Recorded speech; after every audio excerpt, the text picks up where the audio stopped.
Hakim-Hakim 2 ayat 1-23, demikian firman Tuhan. Lalu malaikat Tuhan pergi dari Gilgal ke Bokim dan berfirman, telah kutuntun kamu keluar dari Mesir, dan kubawa ke negeri yang kujanjikan dengan bersumpah kepada nenek moyangmu. Dan aku telah berfirman, aku tidak akan membatalkan perjanjianku dengan kamu untuk selama-lamanya. Tetapi janganlah kamu mengikat perjanjian dengan penduduk negeri ini. Mezbah mereka haruslah kamu robohkan. Tetapi kamu tidak mendengarkan firman-Ku. Mengapa kamu perbuat demikian? Lagi aku telah berfirman, aku tidak akan menghalau orang-orang itu dari depanmu, tetapi mereka akan menjadi musuhmu, dan segala Allah mereka akan menjadi jerat bagimu. Setelah malaikat Tuhan mengucapkan firman itu kepada seluruh Israel, menangislah bangsa itu dengan keras. Maka tempat itu dinamai Bokim. Lalu mereka mempersembahkan korban di sana kepada Tuhan. Setelah Yosua melepas bangsa itu pergi, maka pergilah orang Israel itu, masing-masing ke milik pusakanya, dan memiliki negeri itu. Dan bangsa itu beribadah kepada Tuhan sepanjang zaman Yosua, dan sepanjang zaman para tua-tua yang hidup lebih lama daripada Yosua, dan yang telah melihat segenap perbuatan yang besar yang dilakukan Tuhan bagi orang Israel. Dan Yosua bin Nun, hamba Tuhan itu, mati pada umur 110 tahun.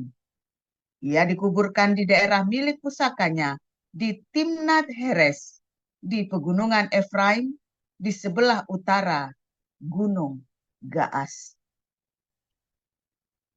Setelah seluruh angkatan itu dikumpulkan kepada nenek moyangnya, bangkitlah sesudah mereka itu angkatan yang lain yang tidak mengenal Tuhan ataupun perbuatan yang dilakukannya bagi orang Israel. Lalu orang Israel melakukan apa yang jahat di mata Tuhan, dan mereka beribadah kepada para Baal.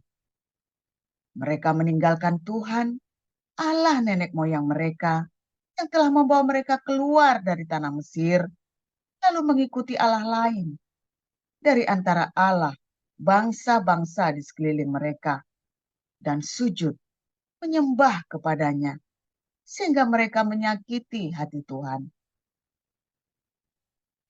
Demikianlah mereka meninggalkan Tuhan dan beribadah kepada Baal dan para Asyitoret.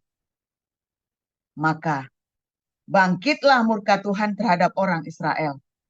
Ia menyerahkan mereka ke dalam tangan perampok dan menjual mereka kepada musuh di sekeliling mereka, sehingga mereka tidak sanggup lagi menghadapi musuh mereka.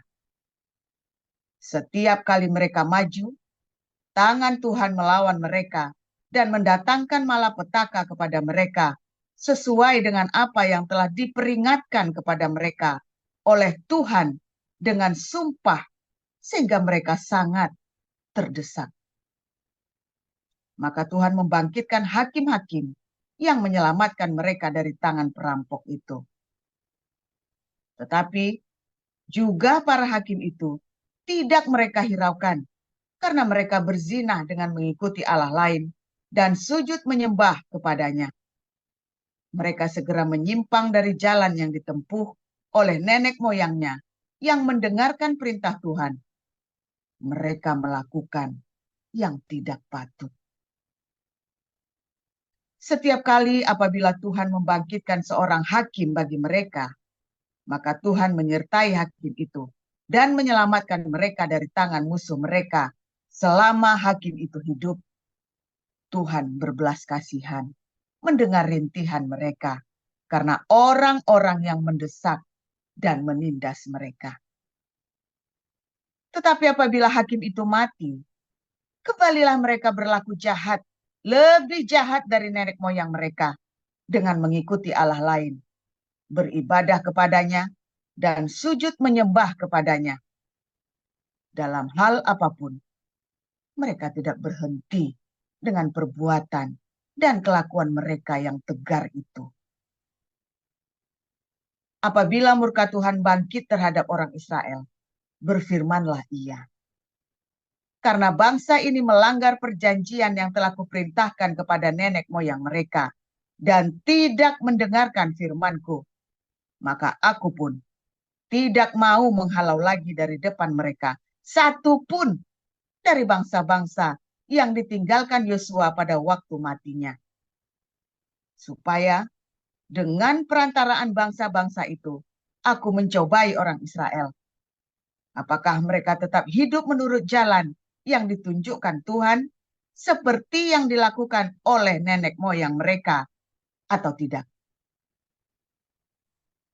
Demikianlah Tuhan membiarkan bangsa-bangsa itu tinggal dengan tidak segera menghalau mereka.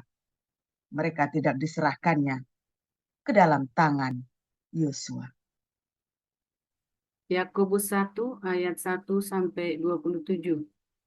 Salam dari Yakobus, hamba Allah dan Tuhan Yesus Kristus kepada kedua belas suku di perantauan. Saudara-saudaraku, anggaplah sebagai suatu kebahagiaan apabila kamu jatuh ke dalam berbagai-bagai pencobaan. Sebab kamu tahu bahwa ujian terhadap imanmu itu menghasilkan ketekunan. Dan biarkanlah ketekunan itu memperoleh buah yang matang, supaya kamu menjadi sempurna dan utuh, dan tak kekurangan suatu apapun. Tetapi apabila di antara kamu ada yang kekurangan hikmat, hendaklah ia memintakannya kepada Allah, yang memberikan kepada semua orang dengan murah hati dan dengan tidak membangkit-bangkit, maka hal itu akan diberikan kepadanya. Hendaklah ia memintanya dalam iman dan sama sekali jangan bimbang, sebab orang yang bimbang sama dengan gelombang laut yang diombang-ambingkan kian kemari oleh angin. Orang yang demikian janganlah mengira bahwa ia akan menerima suatu dari Tuhan, sebab orang yang mendua hatinya tidak akan tenang dalam hidupnya. Baiklah saudara yang berada dalam keadaan yang rendah, bermegah karena kedudukannya yang tinggi, dan orang kaya karena kedudukannya yang rendah, sebab ia akan lenyap seperti bunga rumput. Karena matahari terbit dengan panasnya yang terik dan melayukan rumput itu, sehingga gugurlah bunganya dan hilanglah semaraknya. Demikian jugalah halnya dengan orang kaya, di tengah-tengah segala usahanya ia akan lenyap. Berbahagialah orang yang bertahan dalam pencobaan, sebab apabila ia sudah tahan uji, ia akan menerima mahkota kehidupan yang dijanjikan Allah kepada barang siapa yang mengasihi dia. Apabila seorang dicobai, janganlah ia berkata, pencobaan ini datang dari Allah, sebab Allah tidak dapat dicobai oleh yang jahat, dan ia sendiri tidak mencobai siapapun. Tetapi tiap-tiap orang dicobai oleh keinginannya sendiri, karena ia diseret dan dipikat olehnya. Dan apabila keinginan itu telah dibuahi, ia melahirkan dosa. Dan apabila dosa itu sudah matang, ia melahirkan maut. Saudara-saudara yang kukasihi, janganlah sesat. Setiap pemberian yang baik dan setiap anugerah yang sempurna datangnya dari Allah. Diturunkan dari Bapa segala terang. Padanya tidak ada perubahan atau bayangan karena pertukaran. Atas kehendaknya sendiri, ia telah menjadikan kita oleh firman kebenaran, supaya kita pada tingkat yang tertentu menjadi anak sulung di antara semua ciptaannya. Hai saudara-saudara yang kukasihi, ingatlah hal ini. Setiap orang hendaklah cepat untuk mendengar, tetapi lambat untuk berkata-kata, dan juga lambat untuk marah. Sebab amarah manusia tidak mengerjakan kebenaran di hadapan Allah. Sebab itu, buanglah segala sesuatu yang kotor dan kejahatan yang begitu banyak itu, dan terimalah dengan lemah lembut firman yang tertanam di dalam hatimu, yang berkuasa menyelamatkan jiwamu. Tetapi hendaklah kamu menjadi pelaku firman, dan bukan hanya pendengar saja, sebab jika tidak demikian, kamu menipu diri sendiri. Sebab jika seorang hanya mendengar firman saja dan tidak melakukannya, ia adalah seumpama seorang yang sedang mengamat-amati mukanya yang sebenarnya di depan cermin. Baru saja ia memandang dirinya, ia sudah pergi, atau ia segera lupa bagaimana rupanya. Tetapi barang siapa meneliti hukum yang sempurna, yaitu hukum yang memerdekakan orang, dan ia bertekun di dalamnya, jadi bukan hanya mendengar untuk melupakannya, tetapi sungguh-sungguh melakukannya, ia berbahagia oleh perbuatannya. Jikalau ada seorang menganggap dirinya beribadah, tetapi tidak mengekang lidahnya, ia menipu dirinya sendiri, maka sia-sialah ibadahnya. Ibadah yang murni dan yang tak bercacat di hadapan Allah Bapa kita, ialah mengunjungi yatim piatu dan janda-janda dalam kesusahan mereka, dan menjaga supaya dirinya sendiri tidak dicemarkan oleh dunia. Haleluya, luar biasa. Kita akan bikin ini ya, acara event tapi yang melibatkan anak muda dan mix ya sama orang tua. Jadi kita tidak murni untuk anak muda, tapi juga enggak yang seperti Anda yang di gereja-gereja itu ya, bangun cuma berdiri, duduk lagi, tepuk tangan, nangis-nangis, pulang, kayak gitu saudara ya. Kita mau bikin siaran kreatif ya.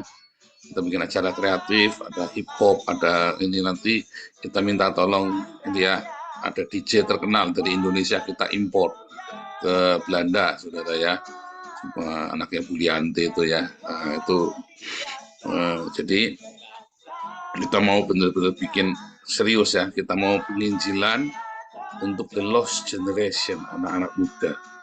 Kenapa anak-anak muda ini bisa hilang, saudara? Nah, pertanyaan kenapa bisa hilang? Bisa hilang dari gereja loh saudara ya. Di gereja di Eropa pada umumnya ya, ada anak muda pada umumnya. Gereja di Eropa ya adalah orang yang sudah mau mati sama orang yang baru lahir saudara ya.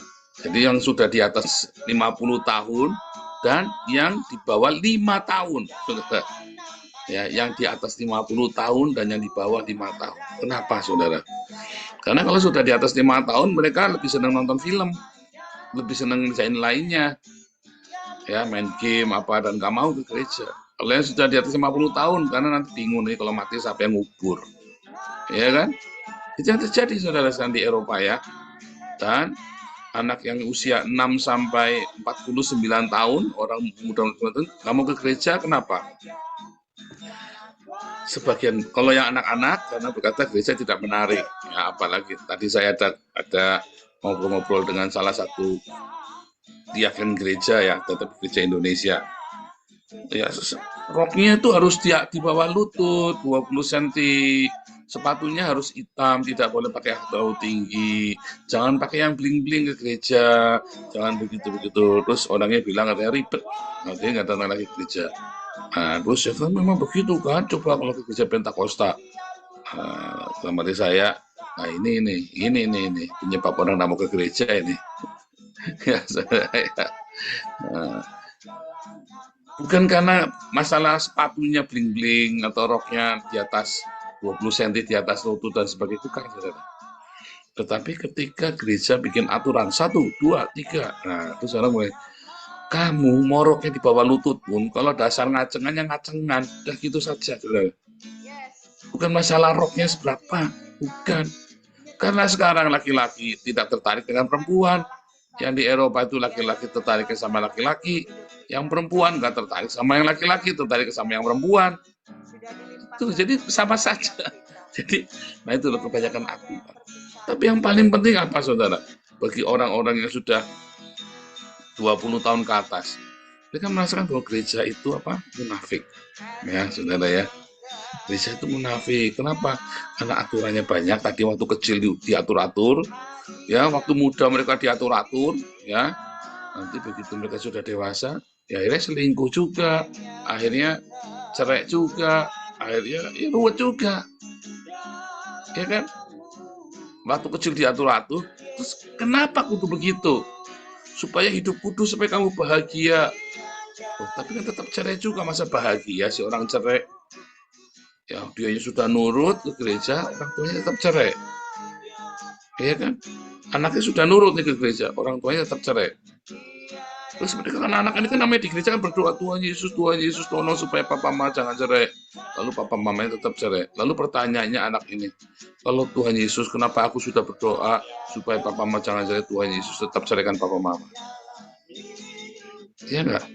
Maka anak ini akan menyalahkan papa mamanya. Pertama, tapi awalnya dia tidak berani menyalahkan Tuhan Yesus, takut kan? Karena dalam kepalanya udah di framing. Sama seperti orang Islam kan kepalanya udah di framing, ya nggak boleh ngomong Muhammad cabul dan sebagainya macam kan, nggak boleh ngomong Nabi 26 dan seterusnya, udah di framing.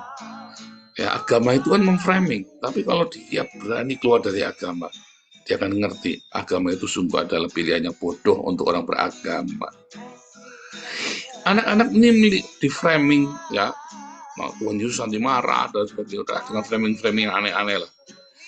Tuhan Yesus penuh cinta, Tuhan Yesus akan mengabulkan doamu. Aku berdoa papa mama supaya jangan cerai, tetap cerai. Ya kan? Akhirnya apa saudara, anak-anak ini nggak mau ke gereja, lalu dipaksa. Ya, inilah itu dipaksa. Akhirnya dia keluar dengan hati yang pahit, yang ngomong, emang Tuhan ada? Kalau emang Tuhan ada, mengapa papa mama tetap cerai? Ya kan, saudara? Kalau Tuhan ada, mengapa orang tuaku meninggal? Mengapa ada perang di dunia? Itu pertanyaan yang paling lazim. Kalau ada Tuhan di sorga, mengapa ada perang di dunia ini? Dan seterusnya, saudara. Ya kan? Tapi balik lagi, apakah benar Tuhan yang bikin perang? Apakah benar yang Tuhan bikin papa mama itu cerai? Apakah benar Tuhan yang bikin segala penderitaan? Kan enggak, saudara. Kenapa ada orang bercerai? Kenapa papa mama cerai? Karena papa mamamu tidak mau disalibkan. Tapi aku udah berdoa. Masalahnya papa mamamu, kamunya sudah berdoa, papa mamamu tidak mau disalib. Papa mamamu maunya hidupnya enak-enakan. Jadi bukan salah Tuhan, tapi salah papa mamamu. Ya. Lalu orang tua kalau sudah bercerai, lalu dia pikir ya anaknya ya mau diatur, kamu nggak boleh begini, kamu nggak boleh begitu. Lama-lama anak kan berontak, aduh kamu nggak usah banyak ngatur-ngatur, kamu aja cerai kok. Anak kan akhirnya begitu, saudara, berontak kan, nggak terima, marah. Padahal nggak ada urusannya orang tuanya cerai dengan dia, nggak ada urusannya. Tapi dia akan ngomong, akan menyalahkan, kamu aja cerai kok, kamu nggak usah ngajar-ngajar aku marah. Aku harus takut Tuhan, memang Tuhan ada. Akhirnya anak ini marahnya sama Tuhan. Ya, Tuhanlah yang membuat dia sial. Akhirnya dia jadi tertutup atau dia jadi brutal sekali. Atau apapun. Setelah dewasa dia melihat ternyata yang kelihatannya baik-baik, ternyata munafik semua. Akhirnya dia melihat kecewa, saudara. Apakah Tuhan yang bikin? Bukan. Orang itu yang memutuskan untuk dirinya sendiri. Ya, untuk itulah kita mau memberitakan Injil. Kabar kesukaan lagi, ya, tentang apa? Tentang cinta. Apakah kabar kesukaan? Kabar tentang cintanya Tuhan Yesus, bukan cintanya Buddha, apalagi cintanya Muhammad, saudara, ya, cintanya Aisyah, bukan, saudara, tapi cintanya Tuhan Yesus, ya, yang mati, yang mau disalib, ya kan? Kalau papa mama mau disalib, ya, maka nggak perlu cerai. Kalau papa mama mau disalib, maka anak-anak tidak perlu disalib. Tapi papa mama tidak mau disalib, maka anak-anaknya yang disalib. Anak-anak ini berontak, waktu kecil dia nurut disalib, dia diem aja. Setelah dewasa dia nggak mau, dia berontak, saudara. Bahkan dia kemudian bertanya Tuhan, emang Tuhan ada? Ya kan? Dan dia pikir Tuhan itu jahat atau apapun dalam pikiran mereka. Kenapa? Karena mereka tidak melihat cintanya Tuhan di dalam rumah tangga mereka. Ya kan? Loh, harus kan Tuhan memberi cinta. Bukan. Kalau kamu punya cinta, kamu punya Tuhan. Jangan dibalik-balik, saudara. Kalau kamu sudah melihat figur Yesus yang penuh cinta, lalu kamu tahu firman Tuhan tentang Yesus yang penuh cinta, yang berkorban, lalu kamu tidak mau ikut teladannya untuk berkorban. Lalu kamu mau berkata bahwa Tuhan Yesus minta cintamu Tuhan supaya aku penuh dengan cinta. Nggak bisa. Karena cinta itu adalah supaya kamu melakukan.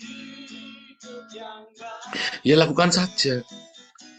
Ya, aku percaya Tuhan, tapi kamu tidak punya cinta, katanya 1 Yohanes. Bohong, kamu tidak punya cinta, ya. Kamu bilang kamu punya cinta, ya. Tapi kamu percaya Tuhan, tapi nggak punya cinta.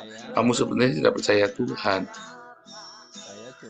Jadi seringkali apa yang kita nih derita, yang kita alami, ya 99,9999% ya bukan karena Tuhan, tapi karena kamu sudah tidak punya cinta di hatimu. Cintamu palsu, cintamu hanya sampai storge, cinta keluarga, cintamu hanya filio, persahabatan, cintamu hanya eros, nafsu. Cintamu bukan agape, cintanya Tuhan Yesus. Makanya kamu terlibat dalam banyak masalah. Orang yang punya cinta, dia tidak akan terjebak dalam banyak masalah, saudara. Karena hidupnya akan beruntung dan dia akan berhikmat. Tapi orang ya yang punya piti itu bukan cinta. Oh kasihan ya, itu karena dia sombong. Dia merasa lebih dari orang lain. Ya aku tak kasih deh. Setelah dia ngasih, terus kemilikan. Dia merasa berhak untuk ngatur. Nah itu saudara ya. Merasa berhak untuk ngatur-ngatur hidupnya dia. Saya baru ya ada kita baru ada orang, kita baru baptis orang ya, terus ada satu orang yang pokoknya orang ini kudu ikutin cara saya. Terus saya bilang nggak bisa. Kamu kalau dia sudah datang pada Tuhan Yesus, terus kita tolong dia, kamu nggak bisa ngatur hidupnya dia. Terserah dia mau datang sama kita, boleh nggak apa. Begitu datang sama kita ajarin. Makanya kita cari sesuatu yang attract dia, yang membuat dia menarik untuk datang pada Tuhan Yesus, dan mereka mau dengerin kita ngomong. Tapi begitu kamu tekan dia, kamu ancam dia nggak mau. Orang dia asalnya orang di jalan, kok orang dari jalan, kamu mau atur-atur dia. Oh, kamu udah boleh begini, udah boleh gitu, nanti kamu akan begini, kamu akan begitu. Aduh, kamu salah caramu. Kamu kalau mau nolong orang yang nolong, jangan mikir nanti dia akan bagaimana. Mau nolong dia nolong, tapi kamu harus tahu orang ini belum tentu balas budi sama kamu, bahkan mungkin orang ini akan nyakiti kamu. Maka kamu akan punya cinta mercy, bukan piti. Tapi sekarang yang kamu punya adalah piti. Kamu piti, kamu kasihan ya, harus kita tolong ya. Itu piti, saudara. Kalau mercy, kamu bijak. Tuhan, saya sudah melakukan perintah Tuhan untuk menolong dan mengasihi sama. Berarti kamu kemarin itu piti, bukan mercy. Kalau kamu punya mercy, kamu tidak akan menggugat balik. Ya, saudara, tahu bedanya? Dan ketika kamu nolong dibentung, biasanya karena kamu piti. Saya dulu nolong banyak orang dibentung, ya karena piti. Sekarang saya nolong sama orang mau mentung saya ngepong terus, saudara, tidak bisa. Kenapa? Saya sudah tahu orang ini mau mentung saya. Kenapa ditolong? Ya nggak apa-apa, mau nolong aja. Tapi saya tahu kalau ditolong orang ini bisa mentung. Iya kan? Jadi jangan berkata kamu sudah berbuat baik, kenapa ada mujizat? Karena kamu bodoh. Karena kamu menolong itu pakai hawa nafsu, bukan pakai kasih karunia Tuhan Yesus, bukan karena cinta yang sejati, tapi karena hawa nafsu pengen pamer. Kalau kamu adalah orang baik, ya saudara ya, itu saudara masalahnya. Begitu kamu nolong orang, dalam hatimu kamu sudah siap. Suatu hari orang ini akan mukul saya, suatu hari ini akan nipu saya, akan mencelakakan saya. Jadi kita akan langsung apa dengan hikmat. Kenapa aku tolong dia? Karena aku mau tolong dia. Tapi jangan pernah berharap, jangan pernah berpikir orang itu akan berbuat kebaikan kepadamu. Nanti kamu hidupnya akan diberkati Tuhan. Karena ketika tanganmu memberi, tangan yang satu nggak lihat. Artinya kamu tidak pamrih. Dan kamu sudah siap. Kalau bukan cuma pamrih, Tapi ketika orang itu yang kamu tolong akan mukul kamu sudah tahu dan kamu sudah siap. Ya, saudara ya, itulah dari mana asal-usulnya masalah-masalah dari hawa nafsu kita. Bahkan menolong orang pun pakai hawa nafsu. Ya kan? Karena ada niatnya, ada niatannya, ada maunya. Nah itu saudara, makanya cintamu itu, ya, Allah adalah cinta. Kamu percaya cinta, kamu percaya kepada Tuhan. Tapi masalahnya cintanya yang mana nih? Cintanya siapa nih? Cintanya Buddha, apa cintanya Muhammad, atau cintanya Yesus? Makanya kita diselamatkan di dalam nama Yesus. Sang cinta itu yang kita harus standarnya adalah standar cintanya Yesus. Begitu saudara ya. Kalau kita diselamatkan dengan atas nama Yesus Kristus dan kita melakukan cintanya Tuhan, maka hidup kita akan selalu beruntung. Ya, yang namanya pencobaan segala macam itu tidak perlu hadir dalam hidup kita. Kenapa? Bahkan ketika fitnahan datang, ketika masalah-masalah datang, kita melihatnya tertawa. Kenapa? Karena kita punya cinta. Kita melihatnya ketawa, oh gue, ya kan, ditipu, dikhianati, kita cuma tersenyum. Karena apa? Karena kita punya cinta. Dan ketika kita punya cinta, kemarin kan kita belajar lingkaran setan, ya kan? Gara-gara kamu malas beres-beres taman hidupmu, ya, kamu masuk dalam lingkaran setan. Sekarang sama, karena kamu punya cinta di hatimu, terus orang nyakiti kamu tetap punya cinta. Karena kamu tahu orang itu suatu ketika akan nyakiti kamu punya cinta. Sehingga penyelesaiannya dengan cinta, bukan dengan ancam-ancaman, bukan dengan ngamuk-ngamukan, saudara, dengan cinta lagi. Karena kamu punya cinta, orang ancam kamu, orang nyelakain kamu tetap punya cinta. Maka Tuhan akan melihat, dia suka dengan responmu, dia suka dengan cintanya kamu. Apa yang terjadi, saudara? Yang terjadi kamu akan diberkati. Kalau kamu diberkati, namanya orang diberkati kan hatinya bombong, saudara, moodnya baik, punya cinta lagi. Kemudian ada orang berusaha nyakit lagi, kamu punya cinta lagi, diberkati lagi, punya cinta lagi, diberkati lagi, punya cinta lagi, diberkati lagi. Lalu kapan jengkelnya? Nggak perlu kan? Nggak perlu jengkel kan? Nggak perlu marah kan? Itu. Tapi bukan berarti kamu lemah, bukan berarti kamu terus bisa dipecundangin. Enggak, karena kamu sangat kuat, karaktermu penuh dengan cinta. Orang tidak bisa manas-manasin kamu buat dendam, buat benci, ya. Dan Tuhan makin berkati kamu, berkatnya banyak, cintanya melimpah, ada keselamatan, ada berkat lagi. Makanya kamu ada di dalam sorga. Itulah sorga. Balik tadi yang kalian kemarin bilang itu kan lingkaran setan. Kenapa? Karena kamu tidak mau merawat cinta itu, tidak dirawat. Anda lalai merawat sang cinta. Tiap hari kita harus rawat cinta itu sehingga kita masuk dalam lingkaran, dalam lingkaran kerajaan surga.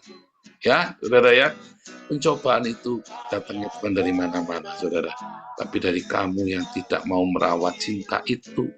Suami istri kemarin sudah saya bilangin, ya. Kamu mau punya istri kayak Bu Ana, yang lembut hati, kamu harus kayak saya, saudara. Mau disalib, ya kan? Kalau kamu masih kayak kamu, terus kamu bilang aku mau punya istri kayak Bu Ana, Pak Paul, kamu tak mungkin. Nanti kamu kawin 10 kali pun, nanti jadi bebek gombel, jadi genderuwo, jadi kuntilanak, jadi Pak Lampir, ya kan? Pasti tak jamin. Kamu harus teladani saya dulu, seperti saya meneladani Kristus.